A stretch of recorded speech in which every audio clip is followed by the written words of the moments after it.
Baik, terima kasih kerana masih setia bersama kami di Malaysia hari ini, dan bagi segmen kali ini topik yang sangat-sangat penting, kita ingin melihat dan meninjau bagaimana penilaian MOSTI sendiri terhadap pembangunan vaksin COVID-19. Pasti ini sesuatu yang telah pun dinantikan pertanyaan yang cukup besar di seluruh dunia, dan kita mempunyai informasi berkenaan perkembangan akses kepada vaksin ini yang kita akan dapatkan daripada tetamu kehormat saya yang berada di sebelah saya pada ketika ini, Menteri Sains dan Teknologi dan juga Inovasi yang berhormat Khairy Jamaluddin. Assalamualaikum. Salam Safia. Setelah sekian lama tidak berjumpa, ya. khabar? Biasa jumpa masa Fit Malaysia dulu. Betul. Dulu tiap minggu kita jumpa ya. Baik, Yang berhormat, kita difahamkan sebenarnya pada ketika ini Kementerian MOSTI sendiri sangat gigih untuk mencari penyelesaian secara jangka masa panjang, dan kita difahamkan terdapatnya perkembangan terkini berkenaan akses kepada vaksin, clinical trial dan sebagainya. Mungkin YBKJ ingin kongsikan sedikit apakah perkembangan? Ya, baik, terima kasih. Saya rasa ini topik yang sangat-sangat penting. Ya. Sebab penyelesaian kepada pandemik COVID-19 ini hanya akan dapat kita melihat apabila kita temui vaksin yang selamat dan berkesan untuk diguna pakai di seluruh dunia. Dan pada waktu ini ada 193 jenis vaksin COVID-19 yang sedang dibangunkan di seluruh dunia. Wow. 42 daripada 193 itu berada di fasa ujian klinikal ataupun penilaian klinikal, dan 11 daripada 42 tersebut berada di fasa ketiga, phase 3 clinical trials. Jadi itu fasa yang terakhir. Yeah. Selepas fasa yang terakhir itu, ia akan dinilai data-data keberkesanan dan betapa selamat vaksin tersebut, dan selepas itu ia akan diberi kelulusan oleh badan-badan regulatory agency. Dan di Malaysia, regulatory agency kita adalah National Pharmaceutical Regulatory Agency ataupun NPRA di Kementerian Kesihatan. Yeah. Jadi kita akan buat penilaian melalui NPRA, KKM kepada semua vaksin-vaksin yang dibangunkan ini, dan apabila kita puas hati dengan maklumat yang kita terima bahawa vaksin ini selamat dan berkesan, maka bolehlah kita buat pembelian kepada vaksin tersebut. So sekarang ini Malaysia sedang berunding dengan beberapa pihak. Kita ada satu perjanjian yang bakal dimeterai dengan negara China di peringkat kerajaan ke kerajaan, government to government. Kita juga sedang berunding dengan beberapa syarikat farmaceutical untuk beli terus daripada mereka. Kita juga masih lagi berunding dengan COVAX, satu kemudahan antarabangsa yang dipelopori oleh World Health Organization untuk beli secara pukal bersama dengan negara-negara lain. Jadi mesej hari ini adalah kita sedang bincang, berunding, dan insya-Allah apabila vaksin itu selamat dan berkesan, Malaysia akan perolehi vaksin tersebut untuk kita memberikan vaksin itu kepada rakyat kita. So tentunya keputusan ini perlu juga sangat sepakat dengan Kementerian Kesihatan dan sebagainya untuk kita kerjasama rapat dengan KKM. Dan YBK difahamkan Malaysia juga telah menjadi ahli Coalition for Epidemic Preparedness Innovation CEPI. Kelebihan dan juga apakah mungkin benefits kelebihan daripada menjadi ahli? Kita telah buat keputusan untuk menyertai CEPI, Coalition for Epidemic Preparedness and Innovation, kerana kita dapati ini adalah satu badan antarabangsa yang membuat penyelidikan terhadap vaksin. Dan ini sebenarnya penyertaan kita ini adalah bukan hanya untuk COVID, tetapi untuk jangka masa panjang. Kita sebenarnya tidak ada kemudahan membangunkan vaksin manusia di Malaysia. Kita ada hanya kemudahan untuk membangunkan vaksin haiwan sahaja di Malaysia. Jadi apabila saya dilantik sebagai Menteri Sains, salah satu perkara yang kita nak melihat adalah bagaimana kita nak dapat vaksin security, keselamatan vaksin manusia di Malaysia, kebolehan untuk kita bangunkan vaksin manusia di Malaysia. Maka dengan penyertaan kita dalam badan antarabangsa ini akan dapat bangunkan satu industri vaksin manusia di Malaysia untuk jangka masa sederhana nanti. Dan insya-Allah satu hari nanti kita akan dapat kemudahan dan kebolehan untuk bangunkan kemudahan vaksin manusia. Jadi kita akan menyertai SAPI mula tahun ini sehinggalah untuk 3 tahun. Jadi kita dah buat komitmen di peringkat antarabangsa. Dan seperti disebutkan oleh YB sendiri dalam pernyataan media sebelum ini, yang kita menjangkakan bahawa tahun depan insya-Allah kita akan mendapat atau menemukan vaksin yang bersesuaian dengan kita. Adakah pihak rundingan bersama agensi ataupun kerajaan kementerian lain ini termasuk sekali dengan akses secara menyeluruh dan seragam ke seluruh rakyat Malaysia pada ketika ini? Apabila kita dapat vaksin itu, adakah secara terdapatnya antara SOP untuk memastikan kesemuanya mendapat akses terhadap vaksin? Ya, itu soalan yang sangat-sangat penting, ya, saya rasa. Yang pertamanya, kita akan melihat kepada maklumat daripada ujian klinikal, penilaian klinikal pada bulan depan dan bulan Disember. Ada beberapa syarikat dan juga ada beberapa syarikat farmaceutical yang membangunkan vaksin mereka yang akan siap ujian klinikal fasa ketiga pada bulan depan. Contoh AstraZeneca, Sinovac daripada China dan sebagainya. Apabila kita dapati maklumat mereka lengkap dan kita puas hati vaksin itu selamat, maka kita akan umumkan apakah SOP kita untuk kita keluarkan vaksin ini kepada rakyat kita. Kita akan senaraikan siapa akan dapat vaksin itu dulu. Kebiasaannya, dan ini mengikut garis panduan WHO juga di peringkat antarabangsa, kita akan utamakan mereka yang golongan risiko tinggi.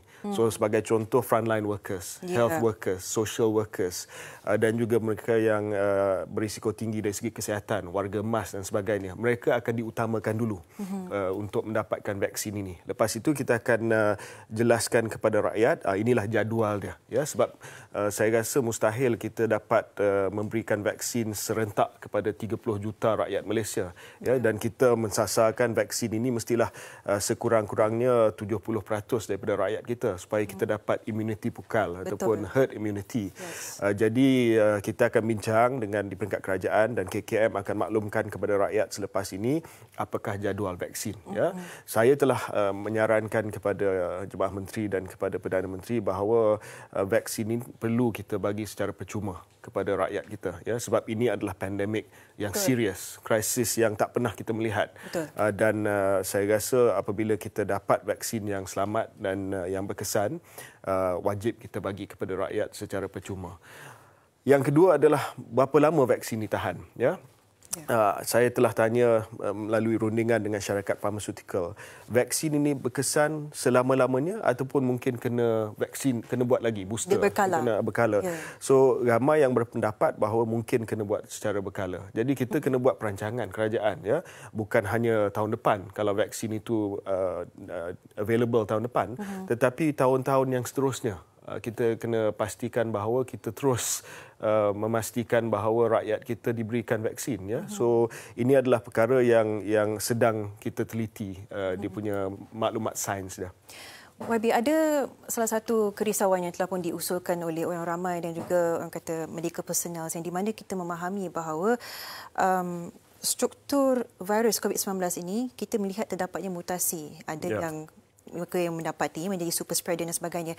Jadi adakah vaksin tersebut adalah untuk, boleh dikatakan untuk COVID-19 jangkitan biasa, ataupun ia juga akan merangkumi dalam clinical trial ini bagi yang sangat-sangat berbahaya ini? Ya, sebab itu di setiap negara kita telah melihat kepada maklumat genetik kepada setiap ataupun maklumat sains kepada setiap kes virus yang didapati di seluruh dunia. Dan di Malaysia sebagai contoh, banyak kes yang kita telah buat genomic sequencing. Kita telah melihat kepada maklumat genetik dia. Dan apabila kita temui maklumat genetik itu, kita telah berkongsi dengan peringkat antarabangsa. Mengkhususkan kewujudan. Mereka akan melihat secara keseluruhan. Ya, dan mereka akan bangunkan vaksin untuk mengambil kira kes-kes yang berlaku di seluruh dunia. Dan jenis vaksin ini pun berbeza-beza.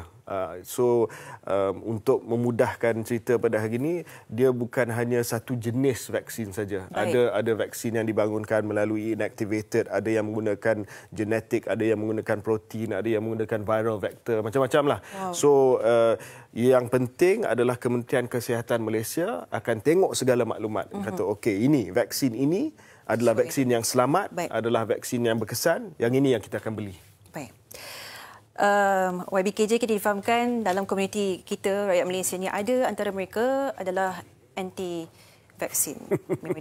Memang tidak menerima sebarang vaksin, sama ada untuk bayi ataupun diri mereka sendiri. Jadi bagaimana kita nak memastikan bahawa golongan ini bukan sahaja mengambil tapi tidak mencabar arahan kerajaan, yang ini sepatutnya dilakukan sebagai tanggungjawab kita sebagai manusia dan juga rakyat. Ya, saya tahu bahawa ada golongan anti-vaksin, anti-vax movement ni. Dan saya ingin merayu kepada mereka bahawa penyelesaian kepada wabak pandemik COVID-19 ini adalah melalui vaksin yang bakal ditemui. Kita akan pastikan melalui NPRA, melalui Kementerian Kesihatan Malaysia bahawa vaksin ini selamat dan vaksin ini berkesan. Ya, kita tidak terburu-buru untuk mendapatkan vaksin. We are not going to rush. Baik. Kita akan pastikan bahawa maklumat itu memang sahih, kita puas hati dengan maklumat itu, dan vaksin ini tidak akan mengundang masalah ataupun gejala sampingan. Ya. Itu yang kita tidak mahu. Di Malaysia, standard kita untuk meluluskan vaksin baik, meluluskan perubatan adalah sangat tinggi. Ada yang kata standard kita lagi tinggi daripada standard antarabangsa. Itu sebab walaupun kita tidak akan melengahkan usaha untuk mendapatkan vaksin, tetapi kita akan pastikan bahawa vaksin itu selamat. Dan saya harap rakyat Malaysia janganlah terpedaya dengan gerakan anti-vaksin ini. Sebab itu sangat-sangat bahaya untuk kita menyelesaikan wabak COVID ini. Betul. Ini usaha kita sama dan kita memang mendepani satu pandemik yang sangat berbahaya. Berjuta, ratusan juta warga dunia telah pun meninggal dunia disebabkan COVID-19 ini. Dan kita ingin tahu juga, disebutkan oleh YB, yang kerajaan mungkin akan memberikan secara percuma akses vaksin ini. Apakah jangkaan pembiayaan yang diberikan oleh kerajaan untuk memastikan kesemua setiap rakyat mendapat akses, mendapatkan vaksin ini? YB. Ya, cadangan saya adalah siapa-siapa yang ingin mendapatkan vaksin ataupun kena dapat vaksin COVID-19 ini melalui kerajaan akan dapat percuma. Akan ada mereka yang akan buat pilihan secara swasta, peribadi. Mereka akan beli vaksin melalui hospital swasta dan sebagainya. Tidak ada masalah. Baik. Cuma kita kena ada medical record. Kita kena ada satu sistem untuk kita melihat bahawa mungkin kita guna teknologi, mungkin kita guna aplikasi MySejahtera dan sebagainya. Siapa-siapa yang dah dapat vaksin itu, dia ada health certificate, e-health certificate. Saya sudah dapat vaksin COVID-19. Jadi kita sedang fikirkan apakah cara yang terbaik untuk kita memastikan bahawa kebanyakan rakyat Malaysia dapat vaksin ini, dan yang kedua kita ada e-health certificate untuk kita melihat bahawa okey, you dah dapat vaksin, you okey. Baik. Itu bagus juga lah, kerana kita dalam dunia 2020 dan akses rakyat pula kepada mana-mana sangat besar. Jadi menunjukkan e-certificate itu adalah cara yang paling terbaik sekali. Pendapat YB sendiri melihat jangkauan ataupun lonjakan nombor COVID-19 minggu ini sahaja, kita melihat 3 angka yang agak tinggi. Adakah YB merasakan resah? Adakah risau melihat situasi ini, ataupun kita sebenarnya masih dalam keadaan yang terkawal? Ya, sudah pasti kalau kita melihat kepada angka kita rasa risau, ya, sebab selama ini kita berjaya melihat angka yang agak rendah dan tiba-tiba naik sampai ratusan. Saya nak memberitahu kepada rakyat Malaysia bahawa walaupun bilangannya agak tinggi, tetapi saya harap rakyat Malaysia tidak panik dan tidak risau, sebab sebahagian besar daripada kes itu adalah kes-kes yang berlaku di kawasan yang terhad. Contohnya kluster tembok di penjara dan juga kawasan-kawasan di Sabah di mana sudah ada beberapa langkah-langkah untuk perketatkan pergerakan di sana. Jadi saya harap bahawa kita jangan panik, walaupun penting untuk kita meningkatkan pematuhan kepada SOP semua orang, ya. Termasuk orang kenamaan. Ini YB juga. Termasuk saya juga semua. No excuse. Yeah. Tetapi saya harap bahawa kita dapat flatten the curve semula dalam tempoh masa 2-3 minggu ini. Mungkin angka ini akan kita rasa akan meningkat, menurun, tetapi yang penting adalah setakat ini masih lagi terkawal. Kita nak ucapkan terima kasih kepada Yang Berhormat KW Jamaluddin. Saya fikir vaksin siang malam, Sofia, semalam saya mimpi saya kena suntik dengan vaksin COVID-19. Ya, YBKJ. Itulah menunjukkan komitmen YBKJ dan Kementerian Musti sendiri untuk mendapatkan yang terbaik, bukan nak melengahkan masa, tetapi untuk mendapatkan perincian terbaik untuk vaksin yang paling bersesuaian dengan rakyat Malaysia. Dengan itu kita nak ucapkan terima kasih kepada Kementerian Musti dan juga YBKJ Jamaluddin kerana memberikan komitmen yang cukup tinggi untuk membantu kita semua. Ya. Terima kasih ucapkan Yang Berhormat KW Jamaluddin, Menteri Sains, Teknologi dan Inovasi, berkongsi dengan kita apakah yang boleh kita jangkakan berkenaan akses vaksin COVID-19 pada tahun hadapan. Kita